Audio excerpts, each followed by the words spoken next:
taking up where we left off, and there's a real contrasting here that takes place. And we saw last week, or not last week, I should say, it's been several weeks, hasn't it? The beginning of this chapter, where Ziba, who was a servant of Mephibosheth, comes out and meets David as David is fleeing from the wrath of his son, escaping from Jerusalem, going into a self-imposed exile. He meets him and he blesses King David and gives to his people food and so forth. And David blesses him for his encouragement and faithfulness. But now, beginning in verse 5, we'll read a story that's intended. These passages are intended to show us comparison and contrast here. It's very stark. Verse 5, it says, "Now when King David came to Bahurim, there was a man from the family of the house of Saul, whose name was Shimei, the son of Gera, coming from there. He came out cursing continuously as he came. And he threw stones at David and at all the servants of King David. And all the people and all the mighty men were on his right hand and his left."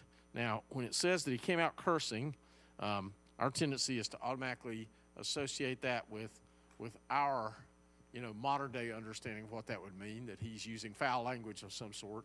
But here in the biblical context, it means he's literally calling down curses upon King David. He's asking for judgment to befall him. And so we'll read, some of what he says here. Shimei said thus when he cursed, come out, you bloodthirsty man, you rogue. For the Lord has brought upon you all the blood of the house of Saul, in whose place you have reigned, and the Lord has delivered the kingdom in the hands of Absalom your son. So now you are caught in your own evil because you are a bloodthirsty man. Now, of course, this accusation is both true and false, right? I mean, there's a sense in which what he's saying to him is correct. David, we know, because we know the rest of the story, we know the part of the story that others may not know. We know that David committed adultery and then sought to have the husband of the woman that he had committed adultery, sought to have and succeeded in having him killed, and then took her as his own wife. So we know the behind-the-scenes story, what Paul Harvey might have called the rest of the story. We know what's been going on in the background. We know that David was told by the prophet that he would suffer as a result of this. Part of that suffering, I believe, is the rebellion in his own household. In fact, that is what the prophet prophesied, did he not? He told him that his son born of this adulterous union would die as a result of that judgment, but he also told him, and a sword will be in your own household, okay? So in so saying, he predicted the future rebellion of Absalom against his father. So there's a sense in which this is judgment for David's bloodthirst, but what Shimei means here is something I think entirely different. He's accusing David of bloodthirstiness against the house of Saul, which we know, again, because we know the rest of the story, that's completely untrue. That's a false accusation. So it's interesting the juxtapositions that are taking place in this passage, right? On the one hand, at the beginning of the chapter, we have a servant in Saul's household who is a Gentile, an outsider from Israel and from Judaism, who is blessing David and giving him food and trying to support him and encourage him and help him. On the other hand, here we have a member of Saul's own household coming out against David, railing against him. And of course, when it comes to Saul's household, David did nothing but treat them honorably, even though Saul was attempting to chase him down and murder him at every available opportunity. David basically turned the other cheek, refused to do any harm to Saul. Basically, in David's mind, when God was ready for him to be king, he would remove Saul and elevate David in his time, but it was not his place to remove Saul, okay? So that aspect of it is false, and yet at the same time, there's a certain amount of justice that's being visited upon David as well. Then Abishai, the son of Zeruiah, said to the king, remember now, his mighty men are all around him, so probably not the best time for a little scrawny guy to come out and start railing against David, right? says, then Abishai, the son of Zeruiah, said to the king, why should this dead dog curse my lord the king? Please allow me to go over and take off his head. Okay, so he is ready to do battle here. But the king said, what have I to do with you, sons of Zeruiah? So let him curse, because the Lord has said to him, curse David. Who then shall say, why have you done so? Okay, so David is ready and willing to accept this verbal tongue lashing, because I think in the back of David's mind, he knows that on some level, he deserves it, right? He's reaping what he has sown. David said to Abishai and all his servants, see how my son, who came from my own body, seeks my life. How much more may this Benjaminite? Let him alone and let him curse, for so the Lord has ordered him. It may be that the Lord will look upon my affliction, and that the Lord will repay me with good for his cursing this day. So David is humbling himself, is he not?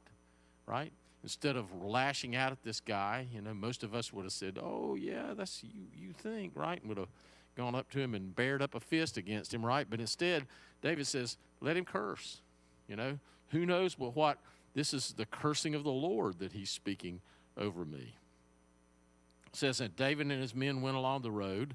Shimei went along the hillside opposite him and cursed as he went, threw stones at him, and kicked up dust. So he wasn't done. He kept on doing it. Now the king and all the people who were with him became weary, so they refreshed themselves there. Meanwhile, now remember, we have to flash back here for just a second, because we've been interrupted so much by the weather. But remember that David has sent a man into the household, right, into the king's palace, to try and frustrate the counsel of Absalom's counselors, right? So he's there kind of as a spy, if you will, and to kind of insert bad advice in there so he can kind of throw off Absalom from his intentions. So remember that now as we read this. It says, meanwhile, Absalom and all the people, the men of Israel, came to Jerusalem, and Ahithophel was with him. This is his main counselor. And so it was when Hushai the Archite, David's friend, came to Absalom, that Hushai said to Absalom, long live the king, long live the king. So Absalom said to Hushai, is this your loyalty to your friend? Why did you not go with your friend? And Hushai said to Absalom, no, but whom the Lord and his people and all the men of Israel choose, his I will be, and with him I will remain. Furthermore, whom should I serve? Should I not serve in the presence of his son? As I have served in your father's presence, so I will be in your presence. Then Absalom said to Ahithophel, give advice as to what we should do. And Ahithophel said to Absalom, go into your father's concubines, whom he has left, to keep the house, and all Israel will hear that you were abhorred by your father. Then the hands of all who are with you will be strong. So they pitched a tent for Absalom on top of the house, and Absalom went into his father's concubines in the sight of all Israel. In other words, he's taking his wives away from him for himself, right? Now, the advice of Ahithophel, which he gave in those days, was as if one had inquired from the oracle of God. So was all the advice of Ahithophel, both with David and with Absalom. So this guy was once a great counselor to David and gave him wise advice. So also now he's giving advice to Absalom. So here's the thing. You may look at this and go, is this wise advice? Not wise from the standpoint of being godly advice. Certainly not, right? But is it wise advice politically? Because the goal here is to do what? To drive a wedge between David and the people, right? To distance the people from David. Sort of like calling a man that you know good and well is not a Nazi, a Nazi. Kind of similar kind of approach, right? It's the kind of political strategy that often works.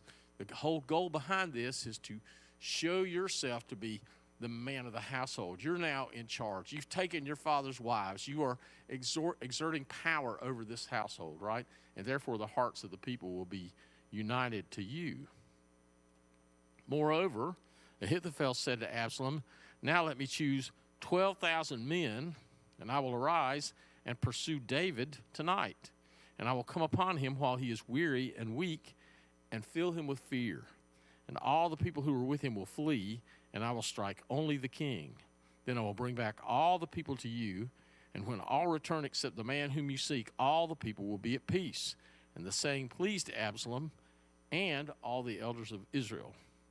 Then Absalom said, now call Hushai the Archite also, and let us hear what he has to say.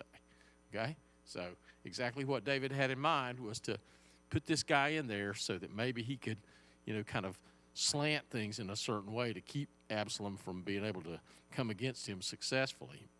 When Hushai came to Absalom, Absalom spoke to him, saying, Ahithophel has spoken in this manner.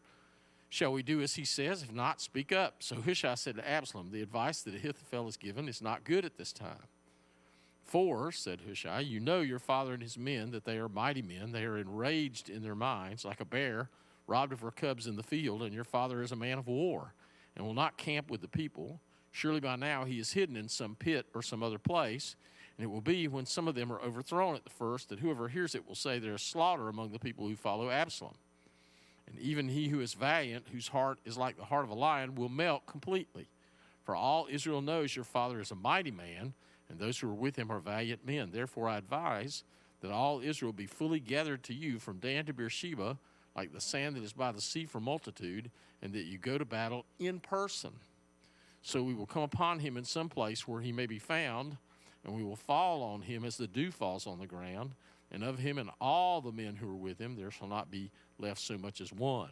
Moreover, if he is withdrawn into a city, then all Israel shall bring ropes to that city and pull it into the river until there is not one small stone found there. So Absalom and the men of Israel said, the advice of Hushai the Archite is better than the advice of Ahithophel. Success, right? He convinced him to follow his advice instead.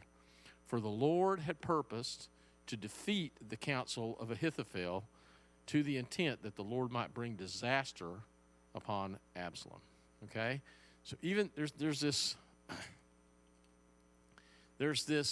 tension here, right? Obviously, the things that are happening to David are a result of, all of this is an unbroken chain of sin that began with the adultery with Bathsheba, right?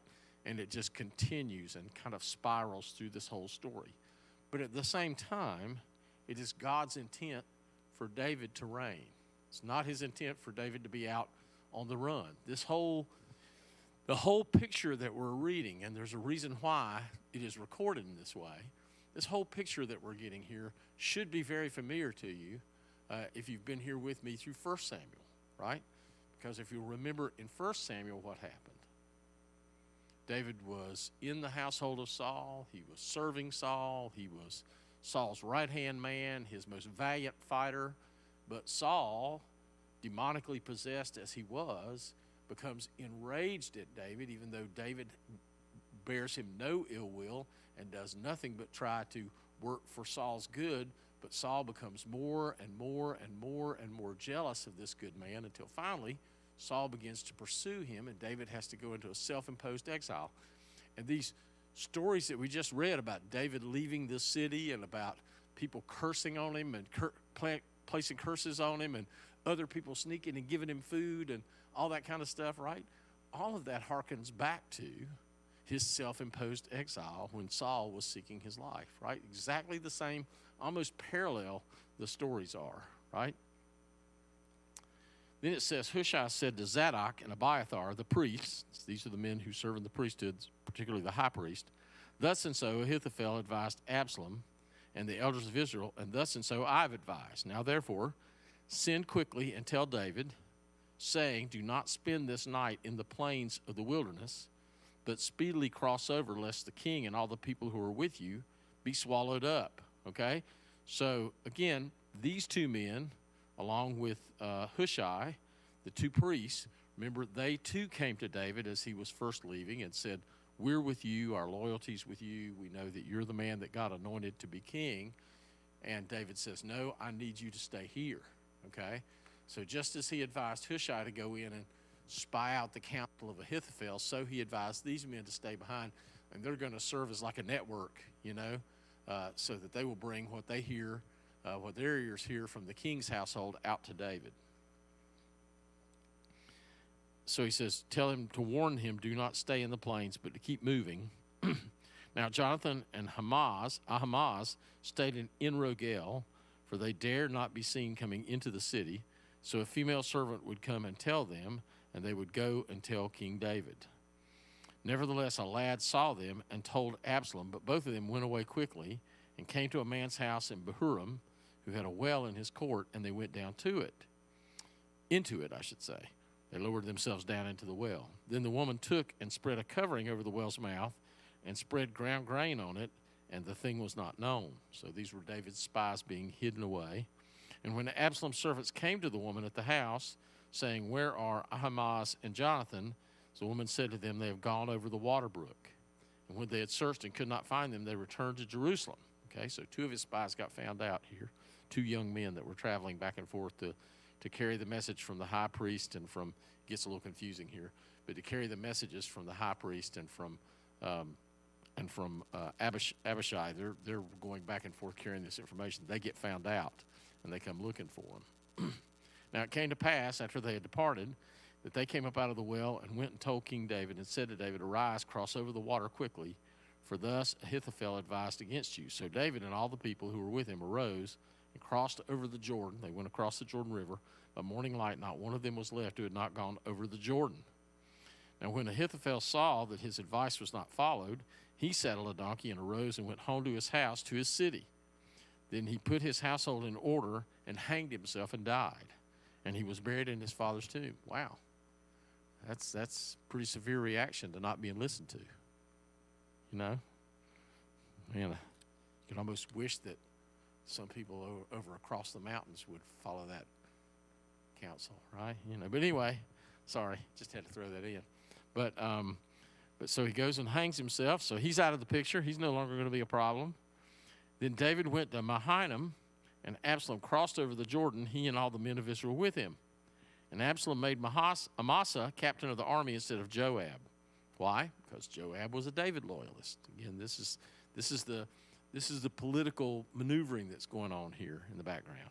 This Amasa was the son of a man whose name was Jithra, an Israelite who had gone into Abigail, the daughter of Nahash, sister of Zeruiah, Joab's mother. So Israel and Absalom encamped in the land of Gilead.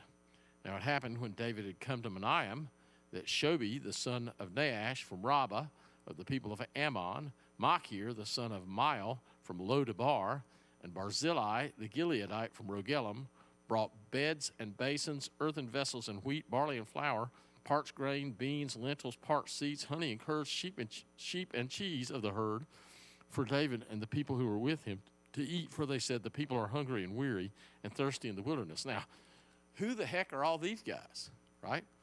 Well, these are people among whom David lived, cities and towns and villages among whom he lived during his first exile under Saul, okay?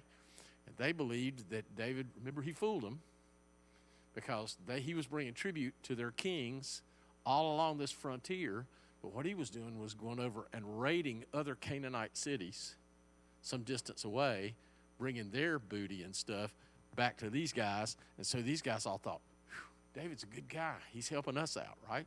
So they were convinced that David was fighting on their side. So they still remember these days, right?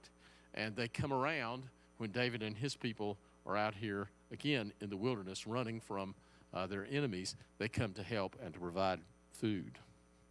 So all of it's connected. And David numbered the people who were with him and set captains of thousands and captains of hundreds over them. Then David sent out 1/3 of the people under the hand of Joab, 1/3 under the hand of Abishai, the son of Zeruiah, Joab's brother, and 1/3 under the hand of Ittai the Gittite. So again, it's interesting that there are all kinds of allusions to the fact that Gentiles are considered to be among the people most faithful to David over and over again. And the king said to the people, "I also will surely go out with you myself." But the people answered, "You shall not go out, for if we flee away, they will not care about us, nor if half of us die, will they care about us. But you are worth 10,000 of us now, for you are now more help to us in the city." So the king said to them, "Whatever seems best to you, I will do." So the king stood beside the gate, and all the people went out by hundreds and by thousands. Now the king commanded Joab, Abishai, and Ittai, telling them, deal gently for my sake with the young man Absalom." And all the people heard when the king gave all the captains orders concerning Absalom. So the army went out into the field of battle against Israel, and the battle was in the woods of Ephraim. Very significant here. That'll be important in just a moment. The people of Israel were overthrown there before the servants of David, and a great slaughter of 20,000 took place that day. So this is civil war, right? This is one Israelite against another. For the battle there was scattered over the face of the whole countryside, and the woods devoured more people that day than the sword devoured. Now, what does that mean? Well, we don't exactly know. I mean, I kind of dug a little bit on this one, but the best that we can come up with as far as various different people kind of trying to understand this passage and comparing it to another parallel passage in another book is that this probably is a reference to the fact that this wooded area was filled with wild animals, lions and bears. Oh my, okay? So that almost as many died at the hands of wild animal attacks as died in the battle, which I think is pretty amazing. Then Absalom met the servants of David. Absalom rode on a mule. The mule went under the thick boughs of a great terebinth tree, and his head caught in the terebinth tree, so he was left hanging between heaven and earth. And the mule which was under him went on. Remember now, Absalom has that beautiful hair. All the ladies loved his hair, right? Well, that hair ain't working out for him right now, right? Because he goes under a tree, gets hung in the tree limb, and he ends up dangling from his hair, right? So it's kind of a humorous picture in a way. Not really, but it is funny on a certain level. Now a certain man saw it and told Joab and said, I just saw Absalom hanging in a terebinth tree. So Joab said to the man who told him, you just saw him. Why did you not strike him there to the ground? I would have given you 10 shekels of silver and a belt. That's one of my favorite passages in all the Old Testament. I would have given you 10 shekels of silver and a belt. You know, it's just, I don't know, just my silly sense of humor, right? The 10 shekels of silver I could see, but the belt, you know, that must have been some kind of belt, you know. Maybe it had Trump on the buckle or something. But the man said to Joab, though I were to receive 1,000 shekels of silver in my hand, I would not raise my hand against the king's son. In other words, I heard what we were being told as we were leaving the gates of the city. You think I'm a fool, right? There's not enough money to make me do this. For in our hearing the king commanded you and Abishai and Ittai, saying, beware, lest anyone touch the young man Absalom. Otherwise I would have dealt falsely against my own life. For there is nothing hidden from the king, and you yourself would have set yourself against me. Then Joab said, I can't put up with you, basically. That's what it means in Hebrew. And he took 3 spears in his hand and thrust them through Absalom's heart. Whew, Joab, man, he was a ruthless dude. While he was still alive in the midst of the terebinth tree, and 10 young men who bore Joab's armor surrounded Absalom and struck and killed him. So Joab blew the trumpet, and the people returned from pursuing Israel. For Joab held back the people, and they took Absalom and cast him into a large pit in the woods and laid a very large heap of stones over him, and all Israel fled, everyone to his tent. That's what we call a losing with a capital L. Now Absalom in his lifetime had taken and set up a pillar for himself, which is in the king's valley. For he said to himself, I have no son to keep my name in remembrance. And he called the pillar after his own name. And to this day, it is called Absalom's monument. Why this is mentioned here and why it's significant, I have no idea. It's one of those things you read in the Bible and you're like, I wonder why the writer, if any of you out there know, if anyone out in internet land knows, please let me know why it is significant, the mention of Absalom's monument at this point. Then Ahimaaz, the son of Zadok, said, let me run now and take news to the king how the Lord has avenged him of his enemies. Might not be a good thing. And Joab said to him, you shall not take the news this day, for you shall take the news another day. But today you shall take no news, because the king's son is dead. Then Joab said to the Cushite, I'll pick a guy who's not an Israelite. Go tell the king what you have seen. So the Cushite bowed himself to Joab and ran. And Ahimaaz, the son of Zadok, said again to Jacob, but whatever happens, please let me also run after the Cushite. So Joab said, why will you run, my son, since you have no news? But whatever happens, he said, let me run. So he said to him, run. Then Ahimaaz ran by the way of the plain and outran the Cushite. Now David was sitting between the 2 gates, and the watchman went up to the roof over the gate to the wall, lifted his eyes and looked, and there was a man running alone. Then the watchman cried out and told the king. And the king said, If he's alone, there is news in his mouth. And he came rapidly and drew near. Then the watchman saw another man running. And the watchman called to the gatekeeper and said, there's another man running alone. And the king said, he also brings news. So the watchman said, I think the running of the first looks like the running of Ahimaaz, the son of Zadok. He must have had an odd run because the guy recognized the way that he ran. And the king said, he's a good man. He comes with good news. So Ahimaaz called out and said to the king, all is well. Then he bowed down with his face to the earth before the king and said, blessed be the Lord your God, who has delivered up the men who raised their hand against my lord the king. Okay? So he was a runner without a message. He had been forbidden to tell David. The king said, is the young man Absalom safe? Ahimaaz answered, when Joab sent the king's servant and me your servant, I saw a great tumult in the field, but I did not know what it was about. The king said, turn aside and stand here. So he turned aside and stood still. Just then the Cushite came, and the Cushite said, there's good news, my lord the king, for the Lord has avenged you this day of all of those who rose against you. And the king said to the Cushite, is the young man Absalom safe? So the Cushite answered, may the enemies of my lord the king and all who rise against you to do harm be like that young man. In other words, he did. Then the king was deeply moved and went up to the chamber over the gate and wept. And as he went, he said, oh, my son Absalom, my son Absalom, if only I had died in your place. Oh, Absalom, my son, my son. Okay?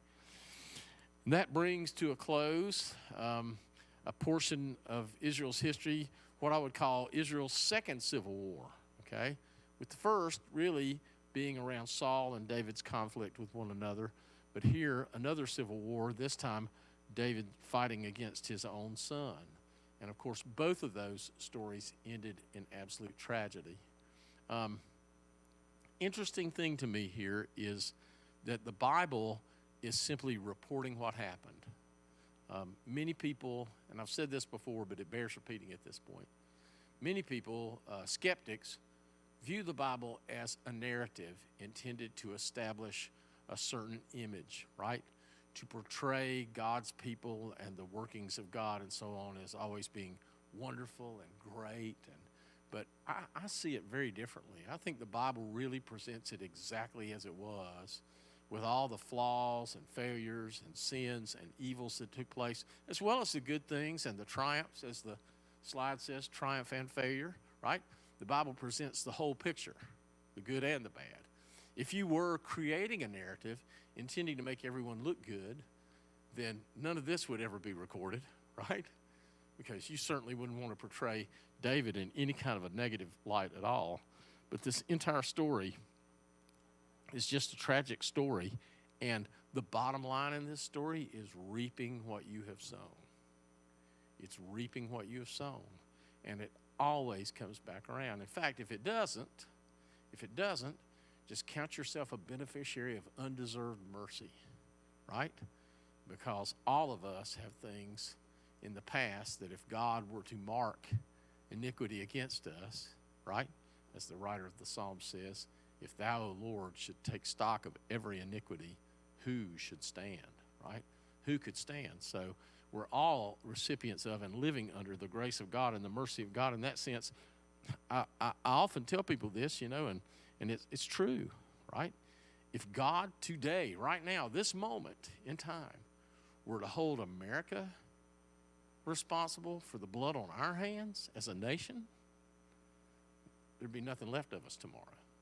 We'd be burned to ashes. So every day, his mercies are new, right? Every day, his mercies are new. Every day that we continue as a nation is God's grace. We sing that song, America, America, God shed his grace on thee. Well, how can God shed his grace on us when we continue to murder babies at the rate of about, last I read, about 90,000 a month? How can that be? Except that God is gracious and merciful and not willing that any should perish, but that all should come to repentance. There was a right way for this story to have gone, right? But men chose sinfully and selfishly, and it ended in tragedy, unfortunately. All right, we're going to stop right there. good place to leave off and take up with the text next time. But I'll go ahead and entertain any questions or thoughts or things you might want to say or ask. Go ahead.